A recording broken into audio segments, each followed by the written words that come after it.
Shalom, salam berkat dari kami untuk pendengar sekalian. Saat ini pendengar akan diberkati dengan program Hari Ini Harinya Tuhan bagian yang ke-8. Sebuah program rohani tentang doktrin Alkitab yang menolong kita untuk semakin tertanam dalam kebenaran firman dan bertumbuh dalam kemuliaan. Bersama hambanya, Pendeta Gilbert Lumwendong, STH.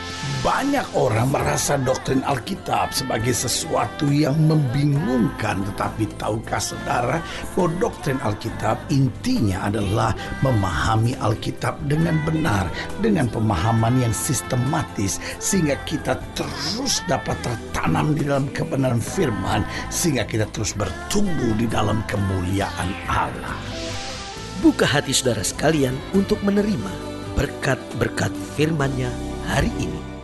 Hal yang paling penting ketika kita menghadapi masalah dan pergumulan hidup adalah menghadap kepada Tuhan. Karena seringkali ketika kita menghadapi masalah dan pergumulan hidup, kita langsung cari orang-orang yang bisa menolong kita, orang-orang yang kita pikir punya potensi untuk berbuat sesuatu kepada kita.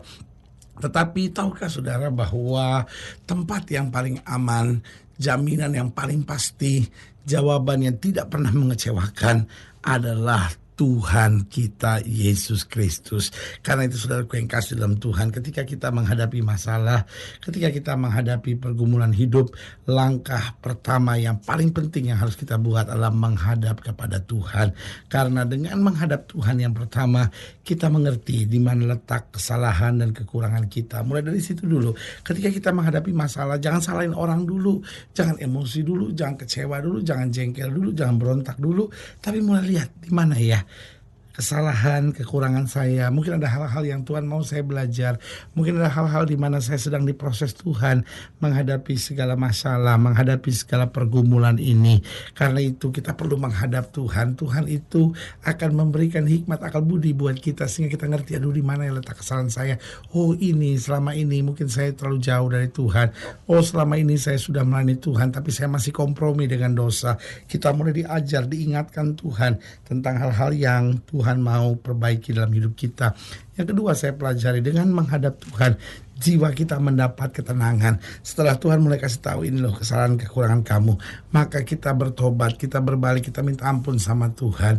Lalu kemudian apa yang terjadi? Kita mulai mendapat ketenangan. Saudara, kita mau minta tolong sama siapapun, di dalam diri kita tetap ada kepanikan, ada kekhawatiran, ada kebingungan. Tetapi ketika kita nyerahkan semuanya kepada Tuhan, Tuhan kan gak pernah salah, Tuhan kan gak pernah gagal, Tuhan kan gak pernah mengecewakan kita. Apapun yang kita taruh dalam tangan Tuhan, hasilnya pasti berkat, kemenangan, dan mujizat yang luar biasa. Haleluya. Yang ketiga saya pelajari, kenapa menghadap Tuhan adalah bagian yang paling penting. Karena dengan menghadap Tuhan, iman kita diteguhkan. Tahukah saudara, waktu kita menghadap kepada Tuhan, bukan hanya jiwa kita tenang, tapi iman kita mulai makin teguh, makin teguh, makin teguh. Sehingga kita menghadapi tantangan bukan lagi sebagai musuh yang menakutkan, tapi kita menghadapi tantangan sebagai teman yang mendewasakan. Sehingga kita lihat tantangan demi tantangan, kita tahu hari demi hari saya akan lebih maju, hari demi hari saya akan lebih kuat, hari demi hari saya akan makin mengalami pengalaman-pengalaman mujizat yang dahsyat. Haleluya. Dan yang keempat saya pelajari, dengan menghadap Tuhan kita diberikan visi-visi, mimpi-mimpi yang baru. Karena ada banyak orang akhirnya hidupnya dalam rutinitas belaka, akhirnya semakin kecewa, semakin bosan dalam kehidupan ini. Tapi waktu kita mulai menghadap Tuhan, kita mulai diberikan semangat yang baru, kita mulai diberikan visi-visi yang baru yang gak pernah kita pikirkan sebelumnya. Sehingga kita makin bersemangat, kita makin kuat, dan kita makin bertindak dengan iman. Haleluya. Selamat datang dalam program kita hari ini, Harinya Tuhan, sebuah program rohani yang kembali mengingatkan kepada kita betapa pentingnya kita menjadikan firman Tuhan sebagai dasar keseharian hidup kita. Karena selama kita jadikan firman Tuhan sebagai dasar keseharian hidup kita, langkah-langkah ke depan kita penuh dengan kepastian, kemenangan, berkat mujizat, dan perkara-perkara besar. Haleluya. Dan dalam program ini kita memang sedang membahas tentang menghadap Tuhan. Apapun yang terjadi dalam hidup kita, jangan kecewa dulu, jangan marah dulu, jangan kesal dulu, jangan panik dulu. Ayo, mari kita menghadap Tuhan. Kita bawa segala persoalan kita kepada Tuhan. Tuhan angkat beban kita. kekuatan baru Tuhan sediakan. Haleluya. Nah, saudara yang kasih dalam Tuhan, dalam pembahasan tentang menghadap Tuhan, kita mau sama-sama belajar dari Hakim-Hakim pasal 21. Hakim-Hakim pasal 21 ayat yang pertama sampai ayat yang ke-12. Hakim-Hakim pasal 21, Hakim-Hakim 21 ayat yang pertama sampai ayat yang ke-12. Di bawah judul perikop, suku Benyamin dapat tetap hidup. Orang-orang Israel telah bersumpah di Mizpah demikian, seorang pun dari kita tak akan memberikan anaknya perempuan kepada seorang Benyamin menjadi istrinya. Nah, ketika bangsa itu datang ke Betel dan tinggal di situ di hadapan Allah sampai petang, maka mereka pun menyaringkan suaranya menangis dengan sangat keras, katanya, "Mengapa ya Tuhan Allah Israel terjadi hal yang begini di antara orang Israel, yakni bahwa hari ini satu suku dari antara orang Israel hilang. Keesokan harinya pagi-pagi maka bangsa itu mendirikan mezbah di situ, lalu mempersembahkan korban bakaran dan korban keselamatan. Pada waktu itu berkatalah orang-orang Israel, siapakah dari seluruh suku Israel yang tidak ikut datang dengan jemaah ini untuk menghadap Tuhan? Sebab mereka telah bersumpah dengan sungguh-sungguh mengenai orang yang tidak datang menghadap Tuhan di Mizpah demikian, pastilah ia dihukum mati." Perhatikan kalimat ini. Siapakah dari seluruh suku Israel yang tidak ikut datang kepada jemaat ini untuk menghadap Tuhan? Bahkan dikatakan mereka bersumpah sungguh-sungguh mengenai orang yang tidak datang menghadap Tuhan di Mizpah demikian, pastilah ia dihukum mati. Dan pentingnya kita menghadap Tuhan dalam apapun dalam hidup kita. Ayat 6, orang-orang Israel merasa kasihan terhadap suku Benyamin, saudaranya itu. Maka kata mereka, hari ini ada satu suku terputus dari orang Israel. Apakah yang dapat kita lakukan kepada orang yang tinggal itu dalam hal mencarikan istri? Karena kitalah yang bersumpah demi Tuhan untuk tidak memberikan seorang pun dari antara anak-anak perempuan kita kepada mereka menjadi istrinya. Sebab itu berkatalah mereka dari suku-suku Israel, adakah satu yang tidak datang menghadap Tuhan di Mizpah? Lalu tampaklah bahwa dari Yabesh Gilead tidak ada seorang pun yang datang ke perkemahan jemaah itu. Lalu diperiksa jumlah bangsa itu dan tampaklah tidak hadir seorang pun dari penduduk Yabesh Gilead. Maka perkumpulan itu menyuruh ke situ 12.000 orang dari orang gagah perkasa dengan memerintahkan pada mereka demikian, pergilah pukullah penduduk Yabesh Gilead dengan mata pedang, juga perempuan-perempuan anak-anak. Tetapi perbuatlah begini, hanya semua laki-laki sajalah dan semua perempuan yang telah pernah tidur dengan laki-laki harus kamu tumpas. Mereka menjumpai di antara penduduk Yabesh Gilead 400 orang anak gadis perawan yang belum pernah tidur dengan orang laki-laki. Lalu gadis-gadis itu dibawa mereka ke perkemahan di Silo di tanah Kanaan. Lihat saudaraku yang kasih dalam Tuhan, perhatikan kalimat ini, menghadap Tuhan.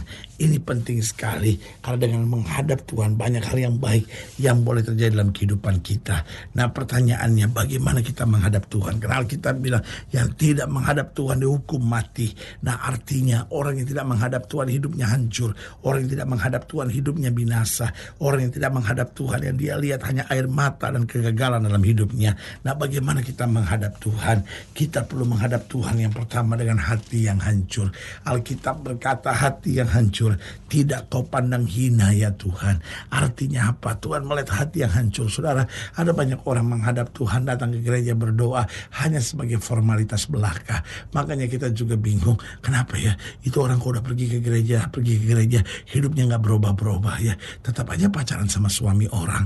Heran ya, itu orang pergi ke gereja tapi tetap selingkuh. Heran ya, itu orang pergi ke gereja tapi tetap minum, mabuk, judi, seks bebas. Saudaraku yang kasih dalam Tuhan, sebagai hamba Allah, saya hanya mau tekankan buat setiap saudara sekalian bahwa itu penyebabnya sederhana. Kita datang ke gereja, kita datang ibadah, tetapi kita nggak datang dengan hati yang hancur. Kita datang hanya sebagai formalitas belaka. Kita datang hanya sebagai rutinitas belaka. Sebagai hamba Allah, kembali saya mau ingatkan, mari kita datang menghadap Tuhan dengan hati yang hancur. Hati yang hancur yang pertama karena menyadari tanpa Tuhan saya nggak bisa buat apa-apa.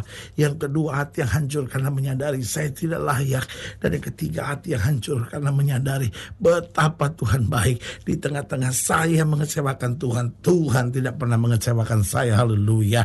Kenapa kita perlu memandang Tuhan? Karena justru dengan memandang Tuhan ada kekuatan, ada damai, ada kemenangan. Bagaimana caranya kita menghadap Tuhan? Kita harus menghadap Tuhan dengan hati yang hancur. Yang kedua, kita perlu menghadap Tuhan dengan menyerahkan segala masalah dan persoalan. Ada banyak orang datang ke gereja berdoa tapi tetap panik, tetap khawatir. Kenapa? Kenapa? Karena dia tidak menyerahkan segala masalah dan persoalan kepada Tuhan. Mungkin dia cuma ceritakan, tapi tidak menyerahkan. Saudaraku yang kasih dalam Tuhan, mungkin saudara bertanya pada saya, pendeta, apa bedanya antara menceritakan dengan menyerahkan? Menceritakan artinya kita cuma ngomong, Tuhan masalah saya ini, tapi kita tidak serahkan. Nah, kalau kita sudah serahkan kepada Tuhan, kita nggak perlu khawatir lagi. Yesus tidak berkata, ceritakan masalahmu kepadaku, tapi Yesus berkata, serahkan kekhawatiranmu kepadaku, sebab Dia yang memelihara kamu. Haleluya. Lihat saudaraku yang kasih dalam Tuhan, yang pertama kita perlu menghadap Tuhan dengan hati yang hancur. Yang kedua, serahkan segala masalah dan persoalan kita. Artinya bukan kita tanggung lagi, kita serahkan pada Yesus. Yesus yang bertindak buat hidup kita. Dan yang ketiga, kita perlu menghadap Tuhan dengan kesucian. Alkitab dengan tegas berkata, siapa yang boleh naik ke gunung Tuhan? Yang boleh naik ke gunung Tuhan adalah mereka yang bersih tangannya dan suci hatinya. Berarti Tuhan mau lihat orang-orang yang hidup dalam kesucian, karena orang-orang yang suci hatinya yang akan melihat Tuhan. Haleluya. Dan yang keempat, kita perlu menghadap Tuhan dengan motivasi yang murni. Saudaraku yang kasih dalam Tuhan, Tuhan gak suka dengan orang-orang yang curang. Tuhan gak suka dengan orang-orang yang licik. Tuhan cari orang-orang yang murni hatinya, yang tulus langkahnya. Saudaraku yang kekasih dalam Tuhan, mari kita menghadap Tuhan apa adanya. Kita salah, Tuhan menerima kita apa adanya, tetapi jujur sama Tuhan. Motivasi kita murni, Tuhan saya hidup hanya untuk menyenangin hati Tuhan. Tuhan saya hidup supaya jadi berkat buat orang. Tuhan saya hidup untuk meluaskan pekerjaan Tuhan, supaya dimanapun saya ada ini, nama Tuhan dipermuliakan. Haleluya. Saudaraku yang kasih dalam Tuhan, karena itu apapun masalah kita, jangan panik dulu, jangan kecewa dulu, jangan berontak dulu, tetapi mari menghadap Tuhan. Serahkan semuanya kepada Tuhan. Dia tidak akan pernah mengecewakan kita. Haleluya. Nah, saudara yang kasih dalam Tuhan, jika sedang dilayani lebih jauh, hubungi kami melalui telepon, hubungi kami melalui surat, kunjungi website kami, karena kami ada untuk membawa Bapak Ibu sudah senantiasa lebih dekat pada Tuhan dan mengalami kasih kuasa mujizat yang luar biasa. Haleluya. Secara khusus melalui program ini juga saya mau berdoa buat setiap orang yang sakit, setiap orang yang berbeban berat, karena saya percaya bahwa bagi Allah tidak ada perkara yang mustahil. Nah, saudara yang didoakan secara khusus, boleh taruh tangan kanan saudara di dada dan kita akan berdoa. Mari kita berdoa. Bapa, dalam nama Yesus, hamba doa buat yang sakit, hamba doa buat yang berbeban berat, hamba doa untuk setiap mereka sedang menghadapi masa-masa yang sukar, karena hamba percaya bahwa bagi Allah tidak ada perkara yang mustahil.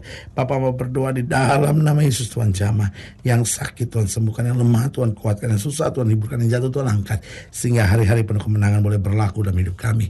Bapa, hamba doa di dalam nama Yesus, Tuhan lihat juga mereka yang taruh tangan kanannya di dada, karena berbagai beban, karena berbagai persoalan, mereka mau menghadap Tuhan dengan hati yang hancur, dengan menyerahkan masalahnya, dengan kesucian dan dengan motivasi yang murni, maka hal-hal yang baik boleh terjadi. Di dalam nama Yesus kami berdoa. Haleluya. Amin, amin, amin, haleluya. Saudaraku, kita sudah berdoa, ingat Allah tidak pernah lalai menepati janjinya. Inilah saatnya buat kita bangkit, bersemangat, bersuka cita menghadapi segala perkara, karena kita tahu Yesus hidup, Yesus berkuasa, dan tidak pernah mengecewakan orang yang berharap kepadanya. Haleluya. Doa saya menyertai saudara. Sampai berjumpa pada program berikut, dan jangan lupa jadikan hari ini harinya Tuhan. Haleluya.